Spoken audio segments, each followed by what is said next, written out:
On this Saturday night, businesses bracing for financial fallout. They're going to lose customers as postal workers enter a second day of strike action. Christmas cards are not going to be going this year unless something happens. What it means for your holiday mail and the future of Canada Post.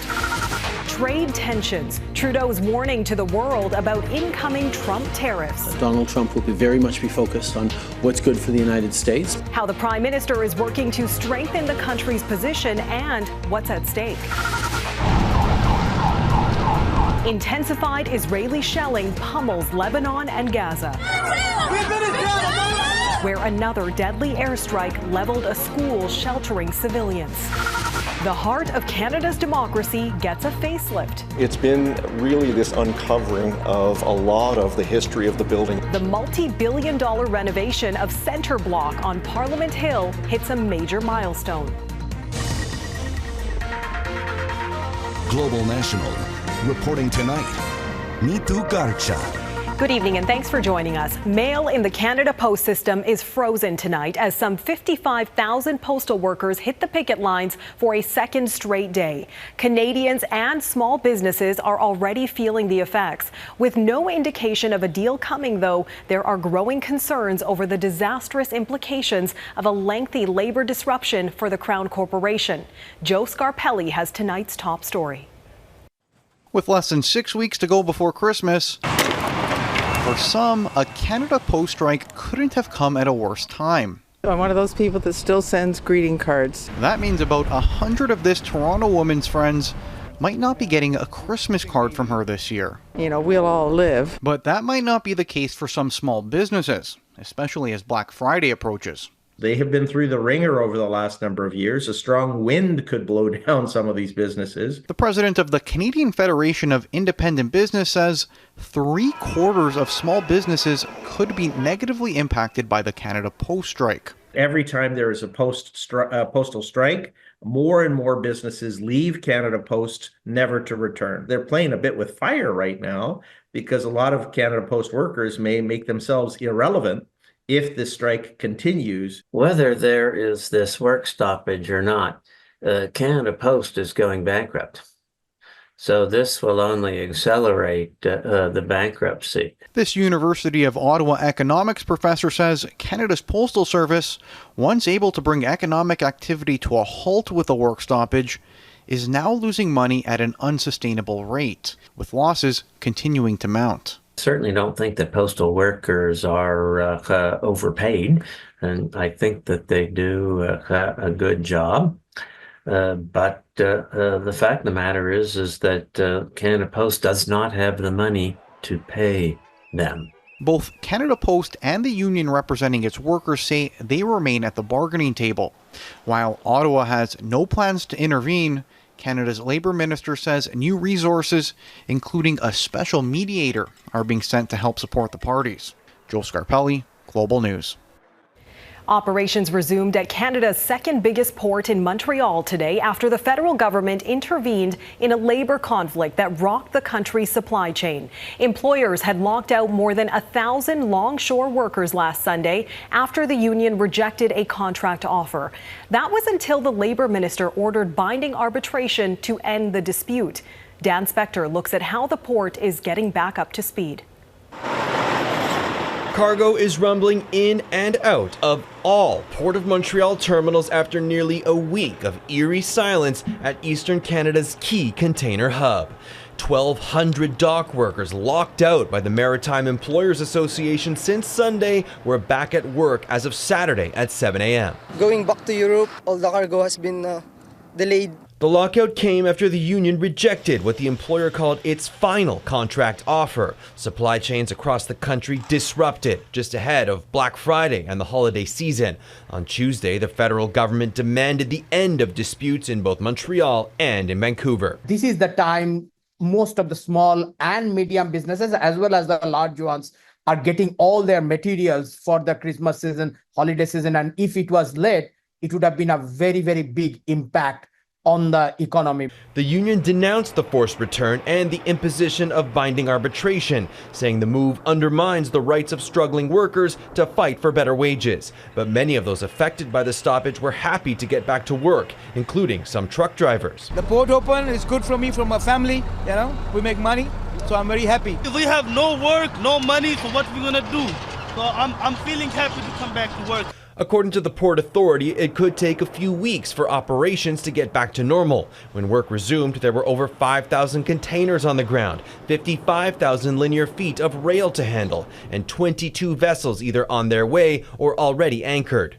It will take a bit of time to clear out all the backlogs. These cargo ship workers said the stoppage kept their vessels stuck in the port for 4 extra days. They were able to work on the engine and get a bit of a break from their usually tough schedule. Personally, I enjoyed all this Montreal city, so it's really good time for me, Experts had warned a prolonged stoppage could have been catastrophic and that companies could have begun to consider bringing their cargo to other hubs on the eastern seaboard.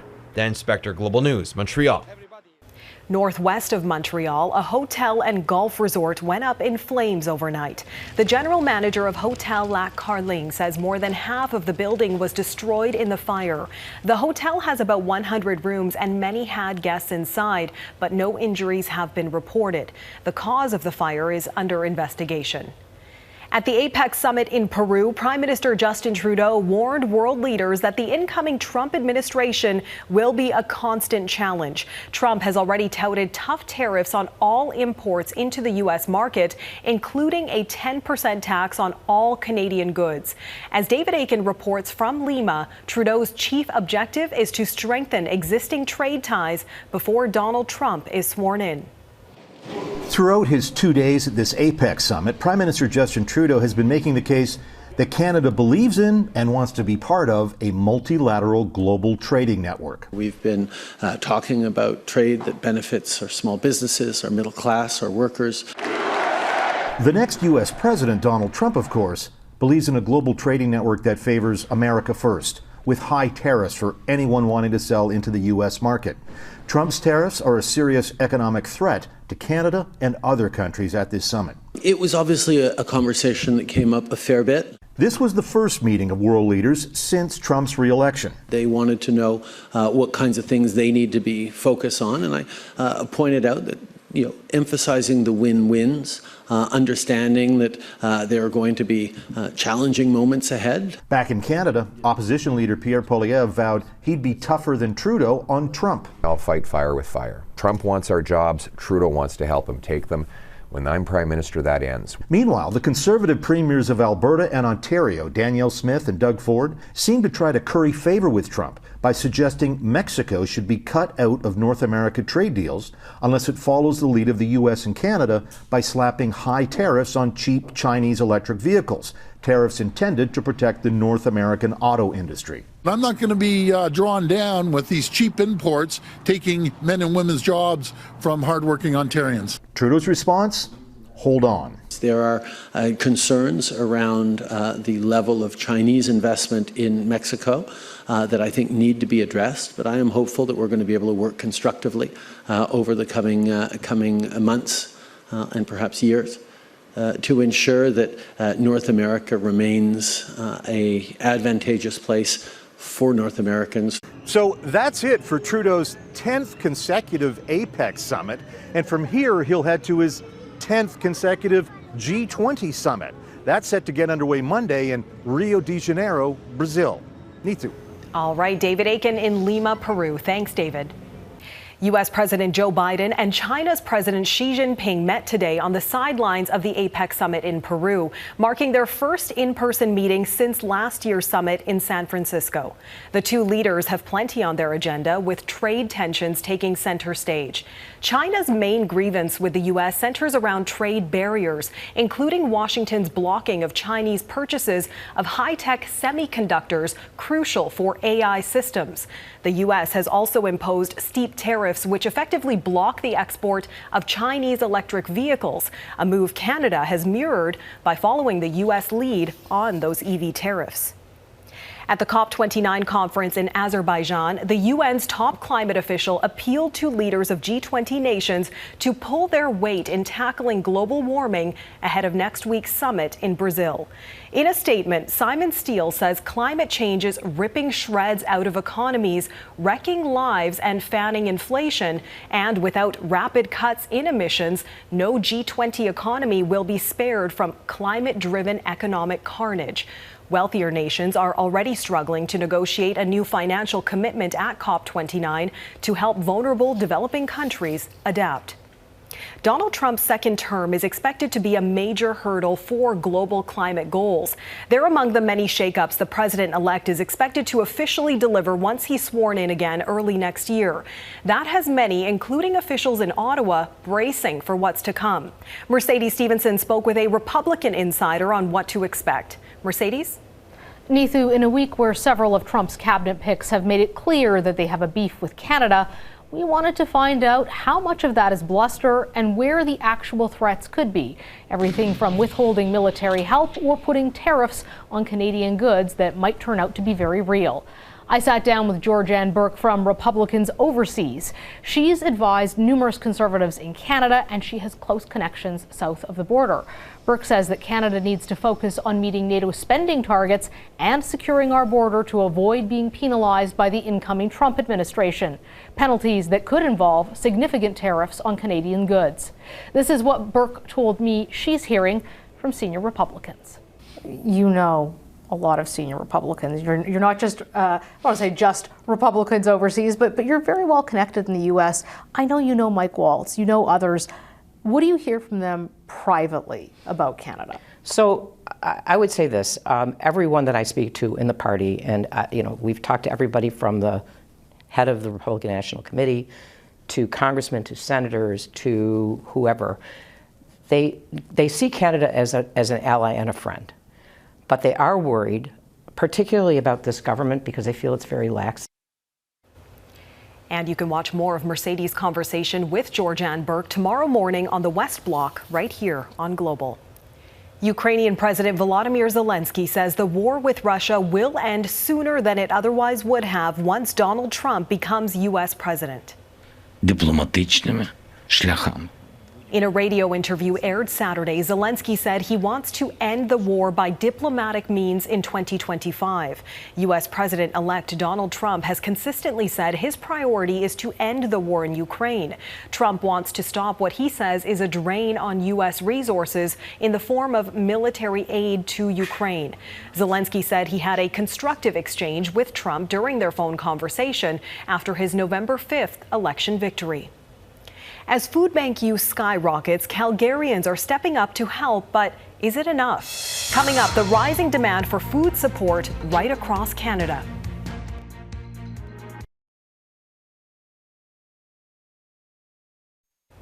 Over the past 5 years, the number of Canadians using food banks has nearly doubled. Today in Calgary, there was a major push for donations as more families struggle with the cost of living. Global's Craig Momney looks at the rising need and the challenge of meeting it. These two aren't waiting to ride the bus, but instead helping to fill it. On Saturday, Calgarians opened their wallets and their hearts to put food on the plates of Calgarians in need. We just do it every year. We donate about $40 a year for the food bank. The Calgary Food Bank Stuff-A-Bus is an annual event to restock its shelves ahead of the holiday season. They're definitely emptier than they used to be. She says there's usually 4 to 6 weeks supply of food. However, now it's about 2 weeks because of an unprecedented need for its services. We are seeing to the tune of 750 households every single day coming to the Calgary Food Bank looking for help. That means there's a lot of families where parents are skipping meals to make sure their kids are eating. So anything that you can do, if you have the means this year, anything you can donate to Stuff-A-Bus today would be greatly appreciated. Sharon Gordon tapped her debit card several times, donating what she could. I guess because it's not something we have to worry about, but we worry about them. It's not just a Calgary issue, but demand is rising right across the country. At the Central Okanagan Food Bank in BC, it's up 30% over last year. We haven't noticed a decline at all. We don't anticipate a decline. A recent report from Food Banks Canada showed food banks are seeing on average over 2 million visits monthly. It also says nearly 23% of Canadians are facing food insecurity, up 18% from last year. Outside the Marlborough Mall in Calgary, hundreds lined up for free groceries. It makes us feel, validated, I would say, that definitely what we're doing is needed. Every weekend, the Guru Nanak Free Kitchen Calgary hands out food rescued from local organizations, helping to feed between 2,500 to 3,000 weekly. And the lines here are growing by the hundreds every week. Even though we're making our efforts as much as we can, we see the need growing, so we want to make sure that we can continue to fulfill that need. Craig Momney, Global News, Calgary. An intensifying storm strikes the Philippines ahead as 500,000 people are forced to flee. What's next for the nation hit by back-to-back typhoons?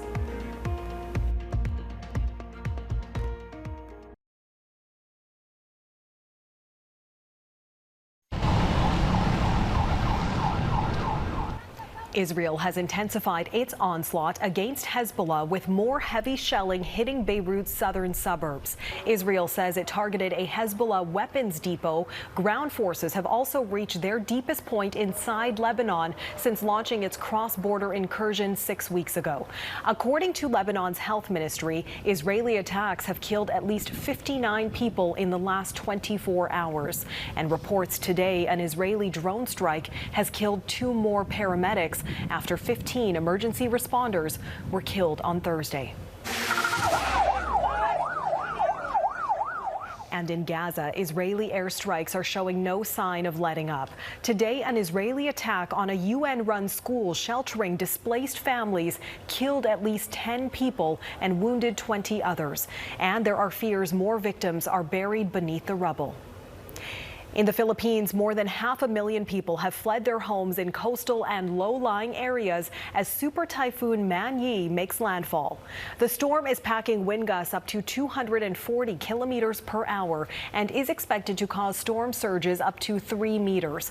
The typhoon will be crossing through the country's main island of Luzon over the next few days. The capital, Manila, will also be affected. This is the 4th typhoon to hit the Philippines in 2 weeks. At least 10 newborns have died in a fire at a hospital in northern India. The fire occurred late Friday at a hospital in Jhansi City. Officials say the flames spread quickly through the ward where dozens of infants were being treated. 44 babies were rescued, but at least 16 are in critical condition. It's not clear what sparked the blaze. Heritage overhaul. Next, the $5 billion center block renovation hits a key milestone.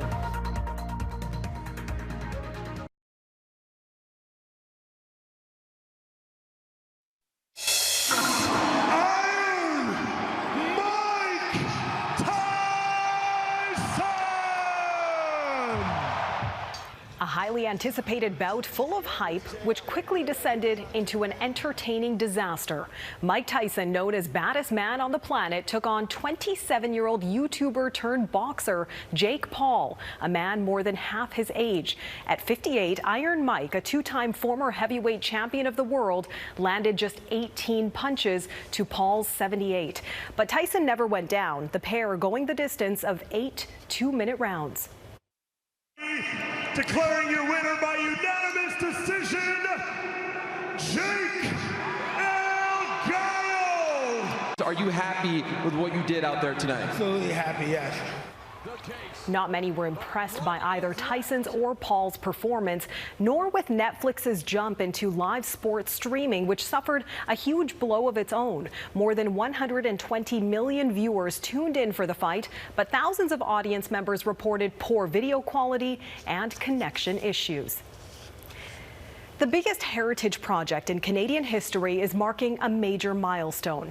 Centre Block on Parliament Hill has been closed to politicians and the public for 5 years as it undergoes delicate renovations. The federal government says the $5 billion project is on time and on budget, and after years of excavation and demolition, crews are getting ready to move into the rebuilding phase. Taria Isri takes us on a tour inside. Democracy has always been a work in progress, but there's never been a job quite like this one. This will be turned back to its old look and feel. Centre Block has stood for around a century, but the years of wear and tear have left their mark. Behind its Gothic arches and golden ceilings are rusting pipes and crumbling mortar. More than 600 workers have wrapped up demolition and excavation. As you can see at this time, it's really pulled back to the bare bones, and that's required to do the necessary restoration, rehabilitation, and conservation work. That included a painstaking operation to lift Centre Block off its foundation and make it earthquake-proof. A necessity since the national capital is located in an active seismic zone. Now with the excavation works wrapping up, we're now moving on to the structure build. What you can see today is some of the preparation works for the structures. Question period has temporarily relocated to the West Block. The original House of Commons is still unrecognizable. Its green seats, wooden desks, and even linen ceiling have been moved out for repairs. In Canada, there's not many ceilings like this. More than 20,000 items in all are being restored off-site. It's been really this uncovering of a lot of the history of the building over time, and it has been actually remarkable. Some artifacts won't return. The original bison statue could not be salvaged, but a 200-kilogram replica was carved from a single piece of sandstone. Carved everything the same way the original would have been carved, and centuries before that, mallet and chisel. There will be some noticeable differences when politicians and the public return, including a brand new welcome center. We've got a great team. We're able to show the evolution of these spaces over time. Centre Block 2.0 is slated to reopen by 2032, preserving the crown of Canadian democracy and giving it a little more sheen. Taria Isri, Global News. And that is Global National for this Saturday night. I'm Neetu Garcha. Tonight's Your Canada is this dazzling display in Vancouver last night in what organizers are touting as Canada's largest ever drone light show. It's all part of the festivities as football fans gear up for the Grey Cup final tomorrow evening. Thanks for watching. Have a good night.